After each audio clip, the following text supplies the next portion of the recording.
এইসব লোক যদি দায়িত্ব পায় তাহলে আজকেই আমাদের কাছে পরিষ্কার হয়ে যাচ্ছে যে জনগণের ভাগ্যের কি দুর্বিষহ অবস্থা হবে। আমরা আমাদের দেশের সামাজিক অবস্থান বলি, সকল জায়গায় নারীদের একটি শক্তিশালী অবস্থান আছে এবং আমরা কোনোভাবেই অস্বীকার করতে পারবো না। এই নারীদেরকে পেছনে রেখে, এই নারীদেরকে ঘরে বন্দি করে রেখে কোনোভাবেই আমরা বাংলাদেশকে সামনে যেতে পারবো, এটি আমরা কখনোই মনে করি না। এবং সেই জন্যই দেশনেত্রী খালেদা জিয়া যখন দেশ পরিচালনার দায়িত্বে ছিলেন, উনি বাংলাদেশের নারীদের শিক্ষা ব্যবস্থাকে সম্পূর্ণ বিনামূল্যে করে দিয়েছিলেন ইন্টারমিডিয়েট পর্যন্ত। প্রিয় ভাই বোনেরা, আজ সময় এসেছে আমাদেরকে দেশ গড়ার, এবং দেশ যদি গড়তে হয় প্রত্যেকটি নারী পুরুষকে কাঁধে কাঁধ মিলিয়ে কাজ করতে হবে আজকে। তা না হলে এই দেশকে আমরা আমাদের প্রত্যাশিত বাংলাদেশ হিসেবে গড়ে তুলতে পারবো না। প্রিয় ভাই বোনেরা, সেজন্যই আমরা এই নারীদেরকে, বিশেষ করে গ্রামের খেটে খাওয়া নারী যারা, শহরের খেটে খাওয়া নারী যারা, কর্মজীবী নারী যারা সহ সকল গৃহিণীর কাছে, সকল পরিবারের মাদের কাছে আমরা ফ্যামিলি কার্ড পৌঁছে দিতে চাই, যার মাধ্যমে আমরা এই নারীদেরকে ধীরে ধীরে অর্থনৈতিকভাবে স্বাবলম্বী করে গড়ে তুলতে পারি, যেন তারা পুরুষের পাশাপাশি পরিবারে, সমাজে, দেশে অর্থনৈতিকভাবে শক্তিশালী ভূমিকা রাখতে পারে।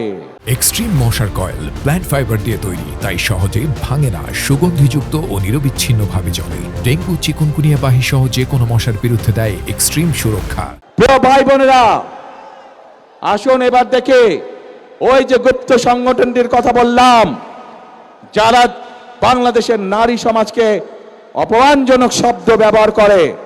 আরেকটি ঘটনা বলি, তাদের আরেক নেতা, যার বাড়ি কিনা কুমিল্লা জেলায়, সেই নেতা কিছুদিন আগে তাদের এক দলীয় সমাবেশে বলেছে তাদের কর্মীদেরকে যে 12 তারিখ পর্যন্ত আপনারা জনগণের পা ধরবেন, তারপরে বাকি পরবর্তী 5 বছর জনগণ আপনাদের পা ধরবে।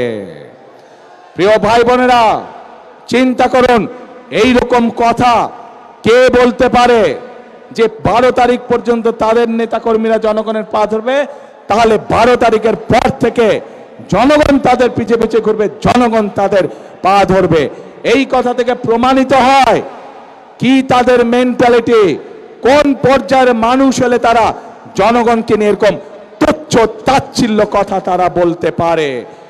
প্রিয় ভাই বোনেরা, এইসব লোক যদি নির্বাচিত হয়, এইসব লোক যদি দায়িত্ব পায়, তাহলে আজকেই আমাদের কাছে পরিষ্কার হয়ে যাচ্ছে যে জনগণের ভাগ্যের কি দুর্বিষহ অবস্থা হবে, দেশের মানুষের ভাগ্যের কি দুর্বিষহ অবস্থা হবে।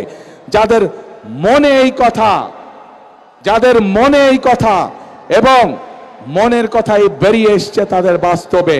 কাজেই প্রিয় ভাই বোনেরা, এইসব গুপ্তদের বিরুদ্ধে আপনাদেরকে সতর্ক থাকতে হবে, সজাগ থাকতে হবে।